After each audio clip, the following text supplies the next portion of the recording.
لقد من اللہ علی المؤمنین اذ بعث فیہم رسولا من انفسہم وأحسن منك لم تر قط عيني وأجمل منك لم تلد النساء خلقت مبرأ من كل عيب كأنك قد خلقت كما تشاء.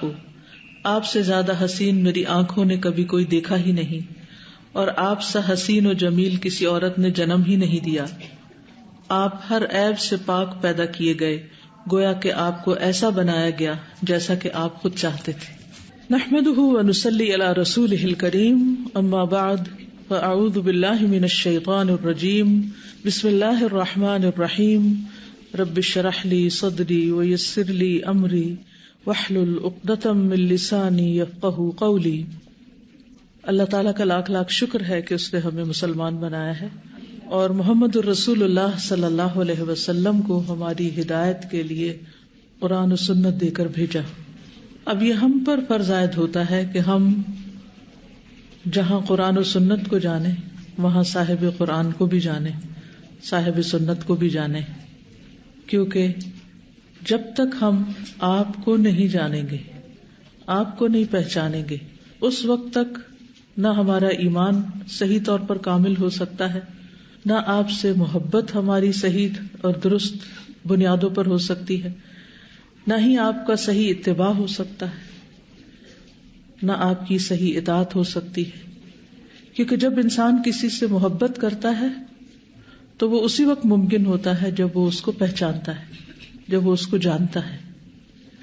اور جب محبت ہوتی ہے تو پھر اس کا اتباع یعنی اس کی پیروی، اس کے فٹ سٹیپس کو فالو کرنا بھی آسان ہو جاتا ہے، اور اس طرح اس کی بات ماننی بھی آسان ہوتی. ایک اجنبی شخص اگر آپ کو اپنی طرف بلاتا ہے یا کوئی بات کرنا چاہتا ہے تو آپ اس کی بات نہیں سننا چاہتے، لیکن جب آپ کسی کو جانتے ہیں اور جاننے کے بعد اتنا جانتے ہیں کہ آپ اس پر اعتماد کر سکیں تو اس کی بات سننا، سمجھنا، اس پر عمل کرنا آسان ہو جاتا ہے. قرآن مجید میں اللہ سبحانہ و تعالی نبی صلی اللہ علیہ وسلم کو نہ پہچاننے والوں کے بارے میں ذکر کرتے ہوئے فرماتے ہیں ام لم یعرفوا رسولہم فہم لہ منکرون، یا انہوں نے اپنے رسول کو پہچانا نہیں تو وہ اس کا انکار کر رہے ہیں. یعنی ان کفار کے انکار کی وجہ کیا تھی؟ آپ کی پہچان کا نہ ہونا، یعنی ان کی سچائی کو، ان کی امانت کو، ان کی عفت و پاک دامنی کو وہ نہیں پہچانتے کہ جس کے ساتھ محمد الرسول اللہ صلی اللہ علیہ وسلم پروان چڑھے. جو لوگ آپ کو اچھی طرح جانتے تھے وہ آپ پر ایمان لے آئے.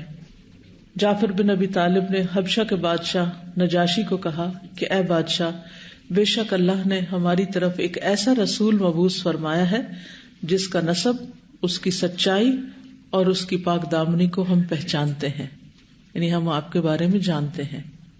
تو آپ پر ایمان، آپ کی محبت اور آپ کے اتباع کے لیے، آپ کی اطاعت کے لیے ضروری ہے کہ ہم آپ کو پہچانیں اور اچھی طرح پہچانیں. اس کے لیے اس کتاب کا انتخاب کیا گیا ہے تعارف حبیب، جس میں رسول اللہ صلی اللہ علیہ وسلم کے نام، آپ کے نسب، آپ کی ازواج، آپ کے اہل بیت، آپ کے زیر استعمال مختلف چیزیں، آپ کی پسند و ناپسند، اور آپ کی خصوصیات، آپ کے معجزات اور آپ کے فضائل اور آپ سے متعلق بہت سی چیزوں کا اس میں اختصار کے ساتھ ذکر ہے. یہ تمام چیزیں تاریخ کی کتابوں میں موجود ہیں، لیکن وہ کتابیں اتنی بڑی ہیں کہ ایک عام شخص کا ان سب کو پڑھنا اور کوئک ریفرنس کے لیے ان کو استعمال کرنا بہت مشکل ہوتا ہے. اگر آپ یہ جاننا چاہیں کہ نبی صلی اللہ علیہ وسلم کی تلواروں کے نام کیا تھے تو آپ کو کئی کتابیں دیکھنی پڑیں گی، پھر جا کر آپ ان چیزوں کو اکٹھا کر پائیں گے. تو اسی طرح دیگر چیزوں کے بارے میں تو ان کو اپنی انسانی کوشش کی حد تک جمع کر کے اس کتاب میں اکٹھا کر دیا گیا ہے تاکہ ریڈی ریفرنس بھی ہو، ہینڈی ہو بک، اور آپ اس کو جب چاہیں ریفرنس کے طور پر بھی دیکھ لیں. اور پھر ساتھ ساتھ حوالہ جات بھی دیے گئے ہیں اگر کن کتابوں سے لی گئی ہیں چیزیں، تو تفصیل کے لیے آپ ان کتابوں سے بھی رجوع کر سکتے ہیں. یعنی آپ کے لیے ریسرچ، مزید ریسرچ، یہ ان کی اصل تک پہنچنا جو ہے وہ بھی بہت آسان ہو جائے گا انشاءاللہ تعالی. رسول اللہ صلی اللہ علیہ وسلم نے اپنی زبان مبارک سے خود اپنا تعارف بھی کروایا تھا.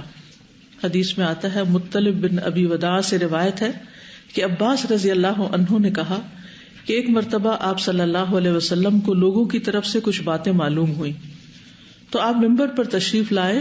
پھر فرمایا، میں کون ہوں؟ لوگوں نے کہا، آپ اللہ کے رسول ہیں. تو آپ صلی اللہ علیہ وسلم نے فرمایا، میں محمد بن عبداللہ بن عبد المطلب ہوں. اللہ نے مخلوقات کو پیدا کیا تو مجھے ان میں سے سب سے بہتر مخلوق میں رکھا. پھر اللہ نے انہیں 2 گروہوں میں تقسیم کر دیا اور مجھے بہترین گروہ میں رکھا. پھر اللہ نے قبائل کو پیدا کیا اور مجھے بہترین قبیلے میں رکھا. پھر اللہ نے گھر بنائے اور مجھے ان میں سے سب سے بہترین گھر میں رکھا. اس لیے میں رہائش کے اعتبار سے بھی تم سے بہتر ہوں، ذات کے اعتبار سے بھی تم سب سے بہتر ہوں. یعنی ہر اعتبار سے اللہ تعالیٰ نے مجھے چن لیا ہے. پھر یہ بھی بڑی دلچسپ بات ہے کہ تمام مخلوق آپ کو پہچانتی ہے. یعنی صرف ہم نہیں جو آپ پر ایمان لائے، بلکہ باقی ساری مخلوق سوائے ان کے جو نافرمان ہیں انسانوں اور جنوں میں سے. باقی جانور، حیوانات، دیگر مخلوقات بھی آپ کو اس حیثیت اور اس اعتبار سے پہچانتی ہے کہ آپ اللہ کے رسول ہیں صلی اللہ علیہ وسلم. اس سلسلے میں ایک بڑی دلچسپ روایت ہمیں ملتی ہے مسند احمد میں. ابو سعید خدری سے مروی ہے کہ ایک بھیڑیے نے ایک بکری پر حملہ کیا اور اس کو پکڑ لیا. تو اتنے میں چرواہا آ گیا، اس نے آ کر اپنی بکری کو بھیڑیے سے چھڑا لیا. تو بھیڑیا بیٹھ گیا اور اس طرح بولنے لگا جیسے انسان بات کرتے ہیں، اور یہ صحیح حدیث ہے، سلسلہ صحیحہ میں بھی ہے. اور کہنے لگا کہ اللہ نے مجھے یہ رزق فراہم کیا تھا اور تو نے مجھ سے میرا رزق چھین لیا. تو چرواہا ایک دم حیران ہو گیا، تعجب میں آ گیا اور کہنے لگا کہ بھیڑیے ہو کر تم مجھ سے انسانوں کی طرح بات کر رہے ہو. بھیڑیا کہنے لگا، تم اس پر حیران ہو رہے ہو، تعجب کر رہے ہو، میں تمہیں اس سے بھی زیادہ تعجب کی بات بتاتا ہوں کہ یثرب میں محمد صلی اللہ علیہ وسلم لوگوں کو ماضی کی خبریں بتا رہے ہیں، یعنی پچھلی قوموں کے حالات بتا رہے ہیں. جب وہ چرواہا اپنی بکریوں کو ہانکتا ہوا مدینہ پہنچا تو بکریوں کو ایک گوشے میں جمع کیا اور رسول اللہ صلی اللہ علیہ وسلم کی خدمت میں حاضر ہوا اور سارا واقعہ سنایا. تو آپ صلی اللہ علیہ وسلم نے الصلاۃ جامعۃ پکارا، یعنی اس کی آواز دلوائی. جب نماز کے علاوہ کسی چیز کے لیے پکارنا ہوتا تھا، حتیٰ کہ جیسے صلاۃ الاستسقاء، تو اس وقت بھی الصلاۃ جامعہ کے الفاظ بولے جاتے. آپ صلی اللہ علیہ وسلم نے سب کو جمع کیا اور اس شخص کو کہا کہ جو واقعہ تمہارے ساتھ پیش آیا ہے تم ان سب کو بتاؤ. تو اس نے اپنا واقعہ سب کے سامنے بیان کیا. تو رسول اللہ صلی اللہ علیہ وسلم نے فرمایا کہ اس نے سچ کہا. تو اس روایت سے کیا پتہ چلتا ہے کہ بھیڑیے اور دیگر جانور بھی آپ کو پہچانتے ہیں. کیوں؟ اس لیے کہ وما ارسلناک الا رحمتا للعالمین. اور اس اونٹ کا واقعہ بھی یاد ہے جس کے مالک نے اس سے بہت زیادہ کام لیا تھا. تو وہ نبی صلی اللہ علیہ وسلم کے پاس روتا ہوا آیا تھا اور آ کر بیٹھ گیا اور ایک طرح سے اپنی شکایت کرنے لگا.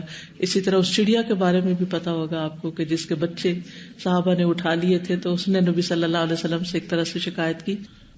وہ جو کھجور کا تنا تھا وہ رونے لگ گیا تھا کہ کس طرح اللہ کے رسول صلی اللہ علیہ وسلم مجھے چھوڑ کر ایک ممبر پر تشریف لے گئے ہیں. تو بہرحال اس طرح کے بے شمار واقعات آپ کو سیرت کی کتابوں میں ملیں گے. اس بات پر جب میں غور کرتی ہوں تو افسوس ہوتا ہے مجھے ان انسانوں پر جو آپ صلی اللہ علیہ وسلم کو نہیں پہچانتے.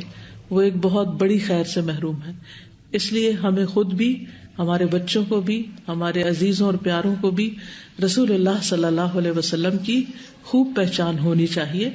اور اس پہچان میں بعض اوقات ہم صرف مخصوص واقعات یا چیزوں کے بارے میں جاننے کی کوشش کرتے ہیں، لیکن آپ کی جو پرسنل بلانگنگس تھیں یا آپ کی گھریلو زندگی تھی یا آپ کی جو خاص باتیں تھی یا خصوصیات تھیں یا فضائل تھے، ان کے بارے میں ہم کم جانتے ہیں یا سرسری سی توجہ اس پر دیتے ہیں. جبکہ کسی سے اگر محبت ہو تو انسان اس کی ہر بات کو جاننے کی کوشش کرتا ہے. تو اگر ہمیں واقعی رسول اللہ صلی اللہ علیہ وسلم سے سچی محبت ہے تو پھر ان ساری چیزوں کے بارے میں کم از کم پتہ ضرور ہونا چاہیے. اگر وہ ہمارے حافظے میں نہیں بھی ہر وقت، لیکن ہمارے علم میں ضرور ہونی چاہیے کہ یہ سب چیزیں ہیں. اور ہم سب جانتے ہیں کہ دنیا میں اگر ہم آپ کو پہچانیں گے تو ہی ہم قبر میں سوالوں کا جواب دے سکیں گے. کیونکہ قبر کے 3 سوالوں میں سے ایک اہم سوال کیا ہے؟ من نبیو کا. اور اس وقت نبی صلی اللہ علیہ وسلم کہا جاتا ہے کہ ان کی شبیہ دکھائی جائے گی، یا بہرحال ان کے بارے میں جب پوچھا جائے گا تو جو لوگ آپ کو پہچانتے ہوں گے وہ فوراً جواب دیں گے کہ وہ محمد صلی اللہ علیہ وسلم اللہ کے رسول ہیں اور یہ محمد صلی اللہ علیہ وسلم ہیں.